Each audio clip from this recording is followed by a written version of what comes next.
लंबे समय से भारत के स्पेस प्रोग्राम को सहयोग देती रही है। भारत ने भी इंडोनेशिया के कई सैटेलाइट लॉन्च किए हैं और कैपेसिटी बिल्डिंग में अपना योगदान दिया है। अब इस सहयोग को और आगे ले जाने का समय है। सैटेलाइट एप्लीकेशंस में हम साथ काम कर सकते हैं। भारत इंडोनेशिया में सैटेलाइट लॉन्च सुविधा विकसित करने में भी सहयोग देने के लिए तत्पर है। साथियों, हमारी समृद्ध समुद्री विरासत को सहेजने के लिए हम 5000 साल पुराने पोर्ट सिटी लोथल में नेशनल मैरीटाइम हेरिटेज कॉम्प्लेक्स बना रहे हैं। मैं चाहूंगा कि इंडोनेशिया भी इस प्रोजेक्ट के साथ जुड़े।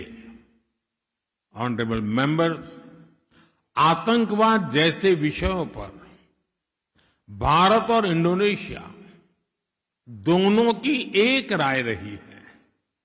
पिछले वर्ष पहलगाम में जब जघन्य आतंकवादी हमला हुआ, इंडोनेशिया तब भारत के साथ मजबूती से खड़ा रहा। मैं इसके लिए राष्ट्रपति प्रभुओं और आप सभी का आभार व्यक्त करता हूं। हमारे दोनों देश काउंटर टेररिज्म पर जॉइंट वर्किंग ग्रुप के माध्यम से साथ काम कर रहे हैं। इंटेलिजेंस, साइबर थ्रेट्स, आतंकी फंडिंग और डी रेडिकलाइजेशन, इन क्षेत्रों में हम और सहयोग बढ़ाकर दुनिया में शांतिवादी ताकतों को मजबूती दे सकते हैं।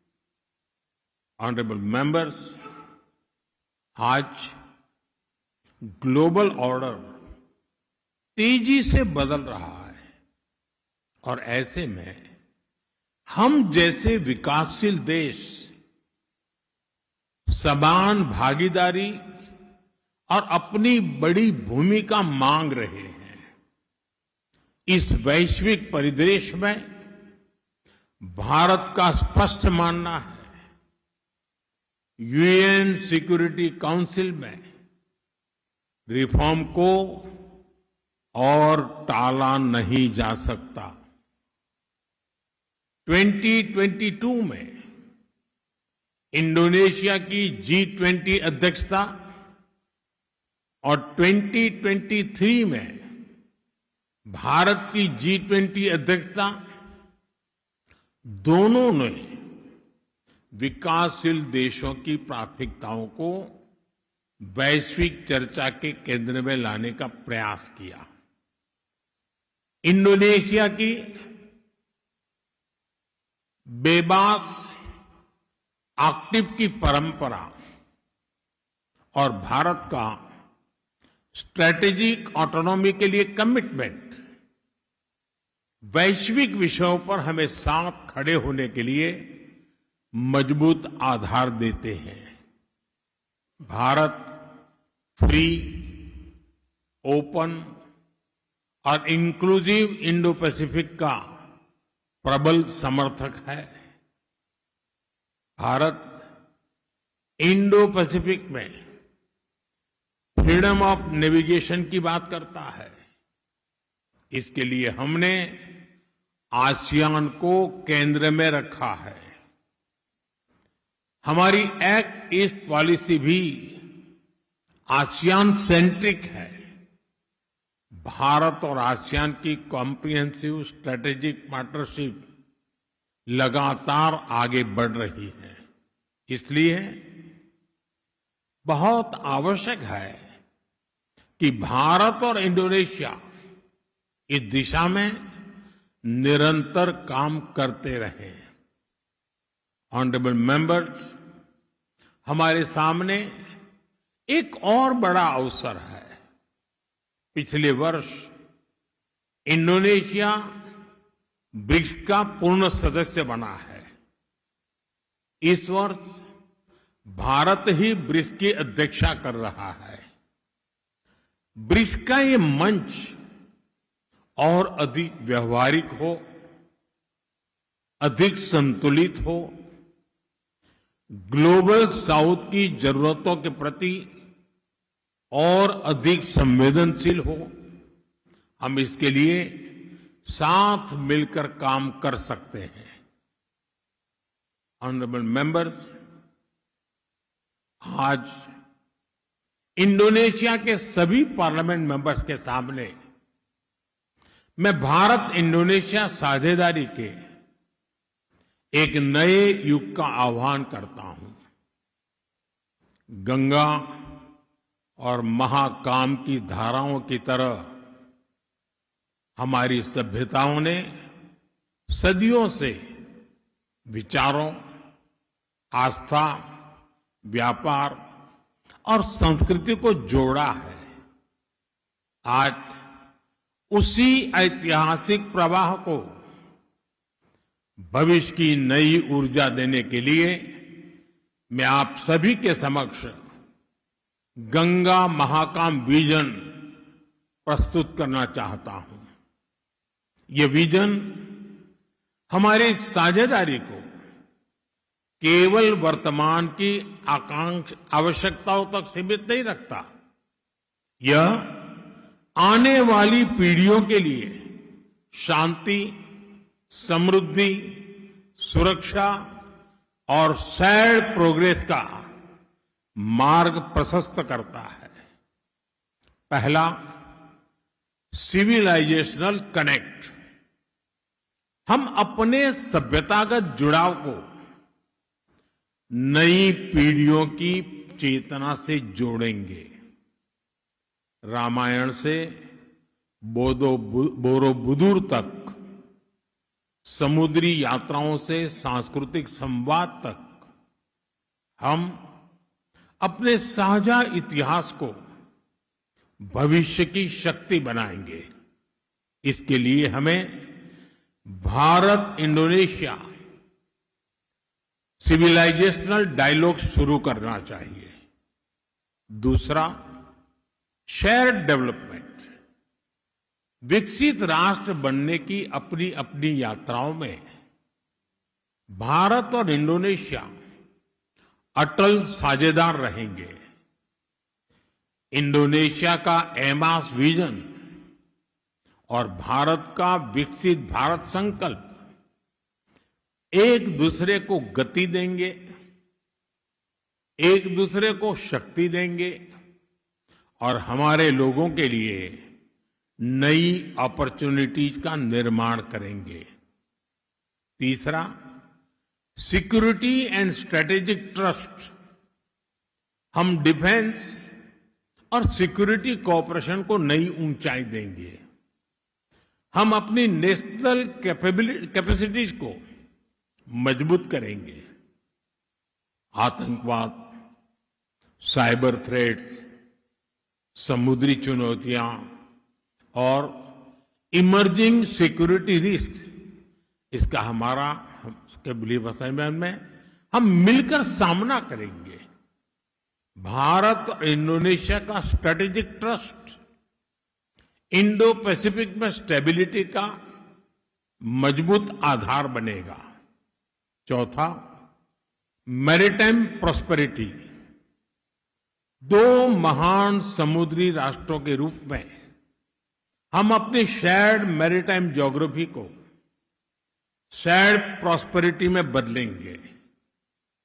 साबांग से ग्रेट निकोबार तक, मलक्का गेटवे से इंडो पैसिफिक तक हम connectivity, logistics, blue economy, maritime security और ट्रेड रेजिलियंस में नए अवसर पैदा करेंगे। पांचवा, voice of the global south. हम ग्लोबल साउथ की आकांक्षाओं को और मजबूत आवाज देंगे। हम ऐसे वर्ल्ड ऑर्डर के लिए काम करेंगे जहां डेवलपमेंट इंक्लूसिव हो, टेक्नोलॉजी एक्सेसिबल हो और ग्लोबल गवर्नेंस अधिक न्यायपूर्ण और रिप्रेजेंटेटिव हो। साथियों, भारत और इंडोनेशिया मिलकर मानवता के 5वें हिस्से का प्रतिनिधित्व करते हैं। हमारी साझेदारी केवल 2 देशों का संबंध नहीं है, यह इंडो पैसिफिक की स्टेबिलिटी, ग्लोबल साउथ की शक्ति और विश्व के शेयर्ड फ्यूचर में विश्वास का संकल्प है। आइए अपनी ऐतिहासिक मित्रता को नए दौर में ले जाएं। आइए गंगा महाकम विजन को मिलकर साकार करें। ऑनरेबल मेंबर्स, भारत में तुलसीदास जी ने लिखा था, जाने बिनु न होई प्रतीत, जाने बिनु न होई प्रतीति, बिनु प्रतीति होई नहीं प्रीति। यानी जब तक लोग एक दूसरे को जानेंगे नहीं, तब तक उनके बीच अपनापन नहीं बढ़ेगा। मुझे बताया गया है कि इंडोनेशिया में एक कहावत है और इसका अर्थ भी यही है, ताक केनाल माका ताक सायांग।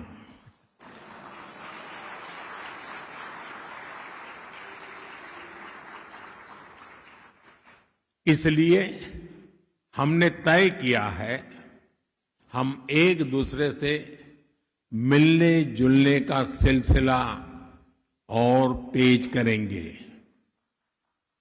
आज शाम मैं और राष्ट्रपति प्रबोवो यहां रह रहे भारतीयों से मिलेंगे।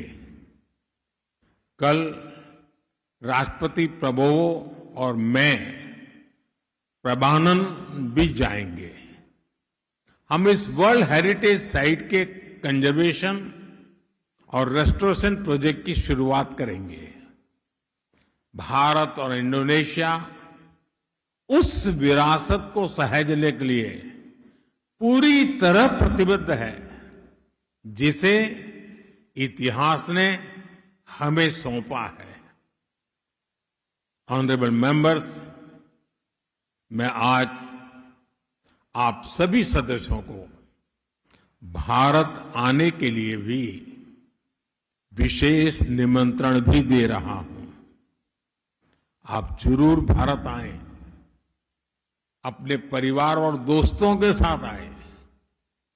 भारत के लोगों को आपका स्वागत करते हुए बहुत अच्छा लगेगा।